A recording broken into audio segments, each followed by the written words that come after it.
ada perasaan kurang yang positif kan, ya, ya kan? Tapi kalau misalkan ada sebenarnya perasaan kurang yang merasa kurang pada hal-hal yang positif itu bagus gitu.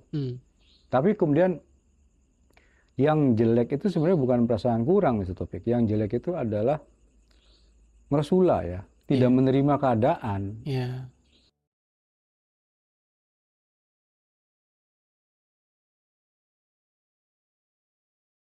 Ini yang saya mau bertanya kan gini. Tema besarnya adalah mengapa manusia selalu kurang gitu. Kan gini. Sebenarnya kalau misalkan hari ini gitu ya, kebutuhan kita semuanya terpenuhi gitu ya. Kemudian apakah sebenarnya perasaan kurang itu sebenarnya masih ada gitu. Terus kenapa orang itu ya masih memiliki perasaan kurang terus gitu, istilahnya gitu. Itu dulu barangkali ya. Ya karena itu bukti nyata bahwa surga itu ada ya. Iya. Surga akhirat itu ada. Iya. Ya, jadi metabolisme tubuh ya, kurang menurut tubuh, kurang menurut pikiran, akal, ya. Kurang juga menurut hati kan, menurut perasaan, dan juga kurang menurut rasa, zauk. Kan misalnya kurang menurut rasa tuh begini, Allah itu wal awalu wal akhiru wal dohiru wal batin. Ketika kita merindukan Allah Subhanahu Wa Taala, kan Allah ciptakan alam semesta, kata Allah tuh kan itu ya, wasakhara syamsa wal qamar. Setelah Allah menciptakan alam semesta, bertahta di atas arasnya yang jauh banget, di mana gitu kan, ya. Kemudian wasakhara syamsa wal qamar, artinya kalau kamu pengen ingat aku, lihatlah matahari, bulan, gunung, bumi gitu. Artinya makhluknya alam semesta, ya. Sanurihim ayatina fil afaq wa fi anfus. Kalau kamu ingin mengingatku, lihat saja tanda-tandaku di dalam dirimu dan di alam semesta. Tapi orang kan nggak puas.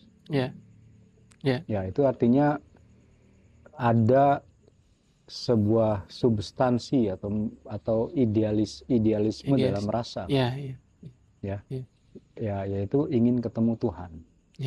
Meskipun Tuhan menciptakan manifestasinya, menciptakan ilmunya, menurunkan nabinya, menurunkan kitab sucinya, menciptakan alam sebagai tanda-tanda kebesarannya gitu kan. Ketika kita punya persoalan, dijawab oleh Allah melalui alam gitu, melalui orang-orang sekitar kita, doa-doa kita dijawab semuanya. Tapi tetap kan yang paling ideal adalah wa ilaihi turja'un. Nah, itu realitas kan, realitas itu ada realitas yang real sekarang kita jalani, ada realitas yang ideal yang itu tidak ada sekarang, ya, sehingga diidam-idamkan oleh ruh kita, oleh kolbu kita. Juga ada realitas menurut akal kita, ya, contoh misalkan makalah atau jurnal dihasilkan dari riset kan, tapi tetap dia melakukan sesuatu yang tidak henti, dan itu dari sejak berabad-abad yang lalu. Karena ada sesuatu yang menurut akal belum ideal ketika hukum-hukum semesta ini belum semuanya ditemukan. Idealnya kan semuanya ditemukan, kan. Kemudian ada yang belum ideal menurut tubuh. Ya, kita sudah makan asin, habis makan asin pengen yang manis-manis. Kalau sudah beres kenyang dengan yang manis, nyari yang asin kan. Kemudian yang manis sudah, yang asin sudah, pengen yang berdukhon-dukhon, berasap-asap, yaitu rokok misalkan. Nah, kemudian sampai ke ada banyak variasi-variasi yang lain lah. Minuman pun kalau sudah begini ganti lagi gitu. Ya, terus saja. Itu tubuh kita ini enak tapi mencari yang sesuatu yang lebih enak lagi. Terus saja seperti itu. Jawabannya sederhana. Ya, jadi apa yang disebut dengan yang di dalam Al-Quran disebutkan bahwa itu ideal, tanpa ada lelah, tanpa ada letih. Kita bisa menikmatinya tanpa harus ada perantaraan uang, gitu ya. Tinggal petik, dekat, dan lain-lain. Itu justru itu membuktikan ya, manusia kurang itu adalah satu realitas. Kenapa begitu? Sebenarnya jawabannya kenapa begitu? Karena ada. Gitu. Karena ada. Yang begitu tuh ada. Dan sekarang belum gitu. Jadi intinya jawabannya gampang. Kenapa bisa seperti itu? Ya karena ada. Sementara sekarang belum ada gitu. Kalau nggak ada nggak akan dirindukan. Ya.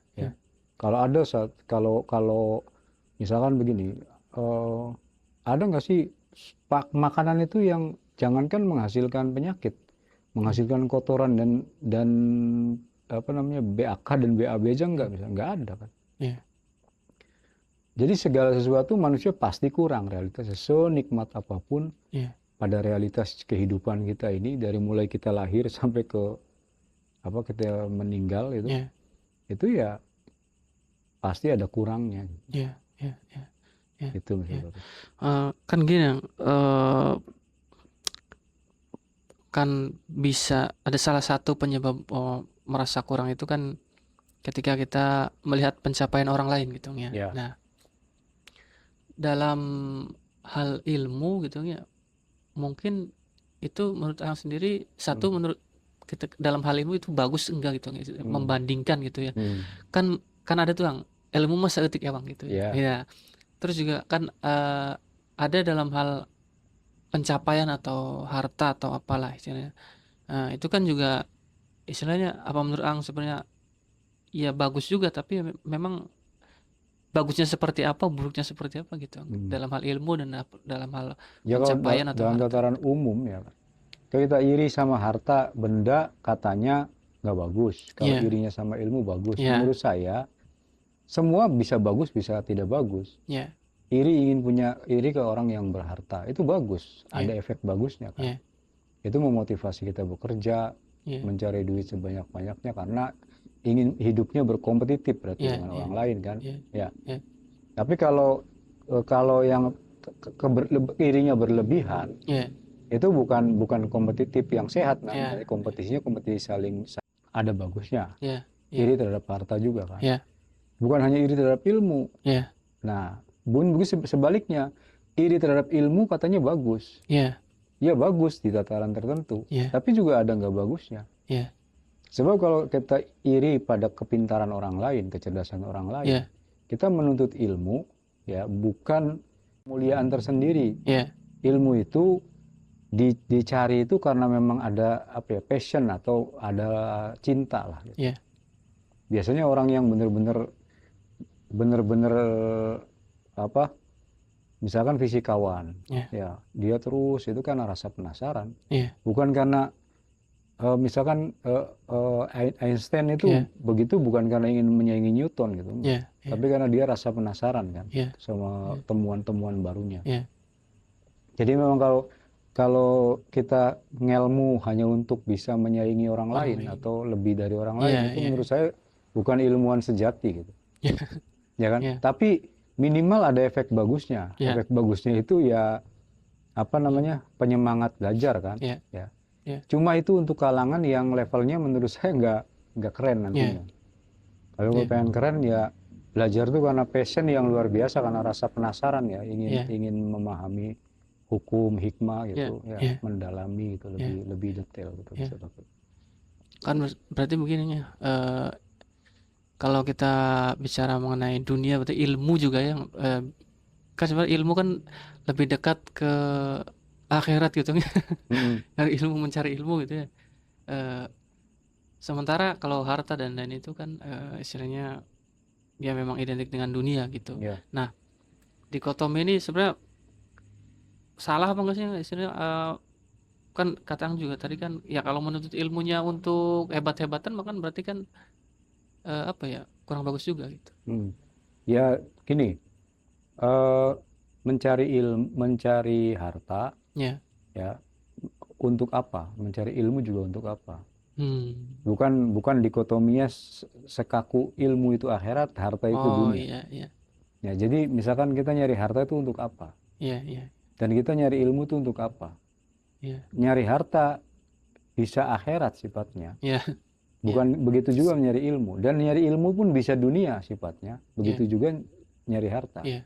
Tidak semua orang nyari harta itu kemudian karena hubu dunia. Iya. Ya. Karena ketika orang nyari harta, kenapa Anda begitu rajin nyari harta? Saya takut nanti di akhirat, di mahsyar, ditanya sama Allah. Pikiranmu, akalmu, hatimu itu terus kemudian tenagamu buat apa? Terus buat nyari harta, ya Allah, untuk apa hartanya? Untuk menyenangkan keluarga, untuk umroh, untuk haji, untuk bikin pesantren, untuk bisa membuka lapangan kerja. Apa manfaatnya buat kamu? Gitu kan? Itu karenamu, ya Allah. Bagiku itu ibadah. Gitu. Bisa menyenangkan banyak orang, membuka lapangan kerja. Berarti dia rajin nyari harta itu kan karena ibadah kan, nilainya ukhrawi. Bukan untuk ngumpul-ngumpulin gitu. Ngumpul-ngumpulin untuk kepentingan pribadi semata, enggak, tapi untuk memberdayakan kemampuan yang Allah anugerahkan supaya lebih dahsyat manfaatnya bagi banyak orang. Nah, untuk menyebarluaskan kebermanfaatan ini kan butuh infrastruktur kan, butuh data, butuh harta untuk apa namanya, untuk perjuangan lah ya. Nah, gitu kan, perjuangan kan butuh dana kan. Nah, sebaliknya kamu kan kalau ditanya sama Allah nanti dibahas pasti jujur ya. Kamu nyari ilmu buat apa?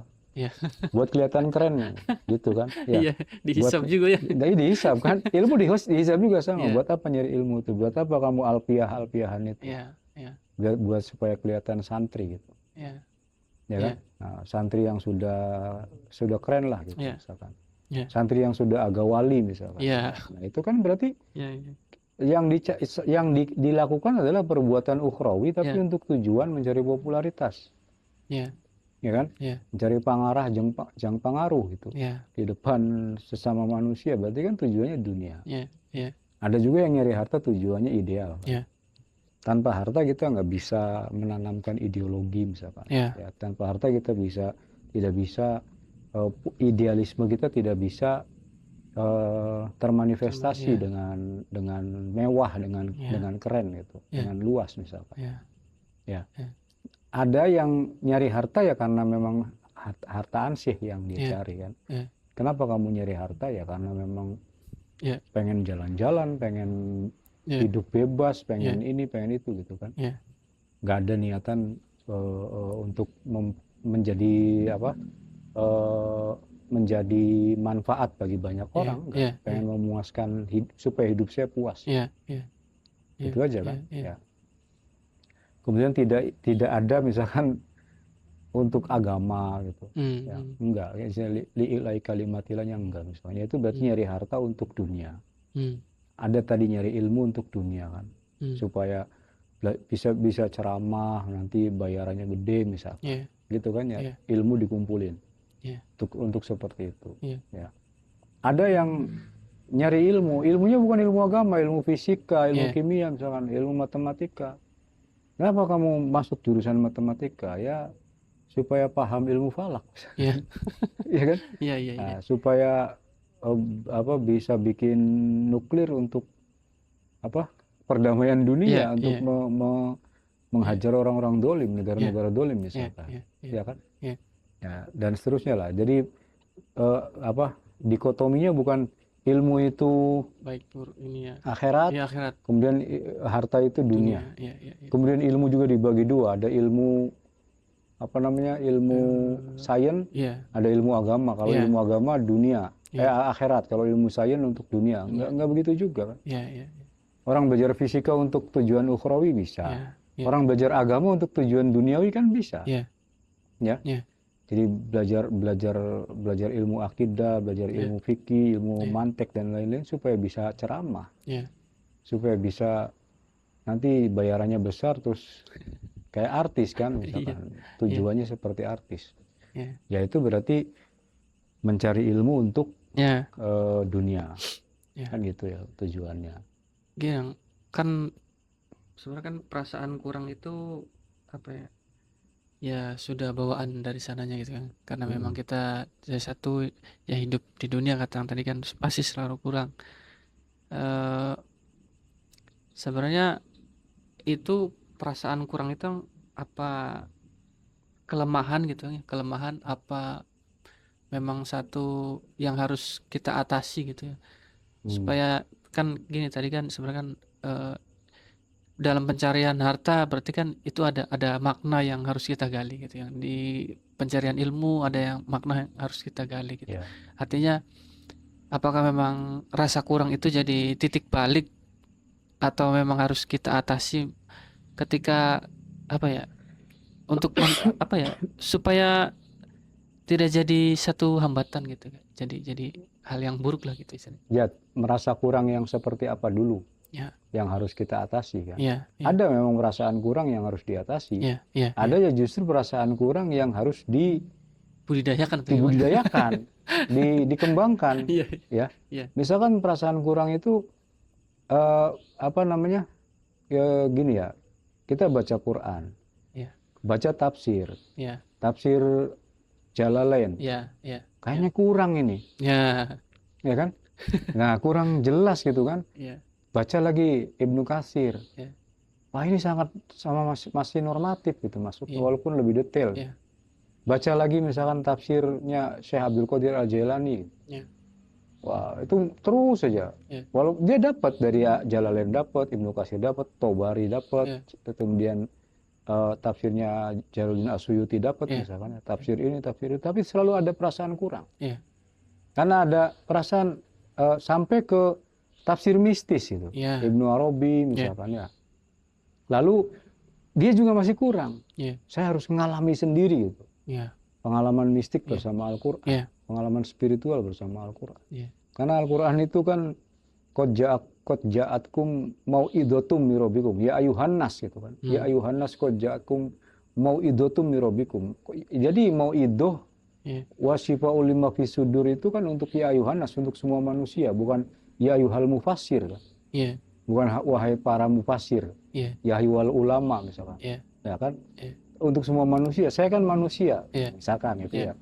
Setelah baca banyak tafsir kemudian dia merasa saya harus menafsirkan sendiri untuk keperluan saya, karena Al-Quran ini misterinya luar biasa, mukjizatnya luar biasa. Ada perasaan kurang yang positif kan, ya kan.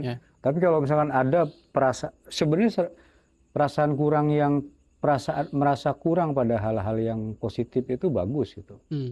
Tapi kemudian yang jelek itu sebenarnya bukan perasaan kurang itu topik. Yang jelek itu adalah mersula ya, tidak menerima keadaan.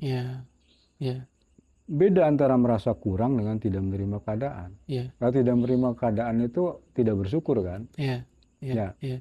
Misalkan gini, orang pakai motor itu ngeluh gitu.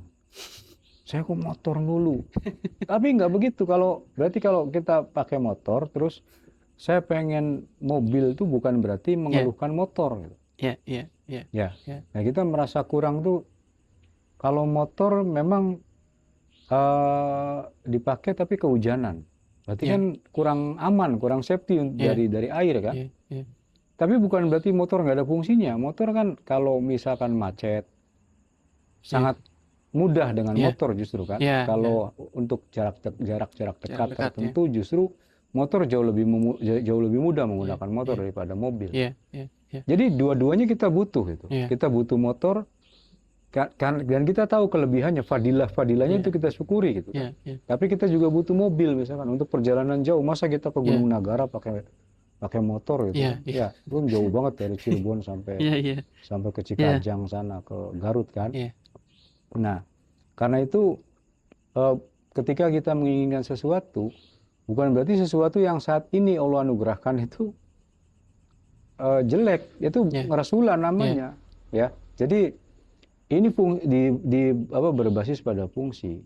Kita punya uang 200.000, jelas fungsinya besar sekali manfaatnya kan. Dengan uang 200.000 itu bisa beli banyak hal lah. Ya, bisa beli es boba, bisa beli rokok, bisa beli kopi, bisa beli gorengan. Ya kan? Bisa beli sabun. Ya kan? Banyak manfaatnya uang 200.000. Tapi kita butuh duit 20 juta misalkan. Bukan berarti yang 200.000 itu nggak ada harganya. Nah, kalau yang rasulan, duit 200.000. Gitu kan? Buat apa 200.000? Nah, ini buat apa 200.000 itu? Nah, ini kan beda. Ya, jadi apa namanya? Ya. Perasaan kurang itu menurut saya niscaya. Ya. Tadi itu kan, orang punya duit 70 triliun sekalipun pasti masih tidak ideal. Ya.